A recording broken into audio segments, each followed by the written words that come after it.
Puis 6 mois après le drame de Crans-Montana en Suisse, qui pour rappel a fait 41 morts, cette question, que deviennent les victimes brûlées et leurs familles?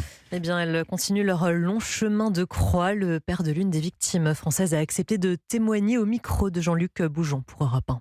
Lorsque l'incendie s'est déclaré, Margot, 19 ans, faisait la fête avec des amis aux Constellations. De ce moment, elle se souvient seulement qu'elle est restée bloquée au pied de l'escalier menant à la sortie.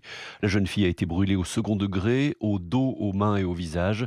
Une période très douloureuse, raconte son papa Hervé Abello. Il y a eu un passage lourd au centre de traitement des brûlés à l'hôpital militaire de Percy pendant un mois. Elle a débuté en coma artificiel, puis en chambre stérile, dans laquelle on pouvait la visiter une personne 1 heure par jour. Et 6 mois après, le quotidien est toujours très difficile pour la jeune femme. C'est des ports de vêtements compressifs sur toutes les parties brûlées. C'est le port d'une cagoule compressive pendant toute la nuit. Donc c'est vraiment un quotidien qui est lourd, oui. Et tout est très dur aussi psychologiquement. Elle a encore des flashs de ce qui s'est passé. Elle a du mal à affronter le regard quand elle sort, puisqu'elle est brûlée au niveau du visage, des mains. Donc c'est des parties visibles. Donc elle se remet doucement de ça. Elle a entendu que ça serait quelque chose de très long. Mais voilà, c'est jour après jour. Aujourd'hui, même si elle a dû interrompre ses études, Margot va donc un peu mieux, son père également. Il suit de près l'enquête de la justice suisse et vient de fonder avec d'autres parents l'association Revie Crans-Montana, dont le but est de faire entendre la voix des victimes et de leurs familles.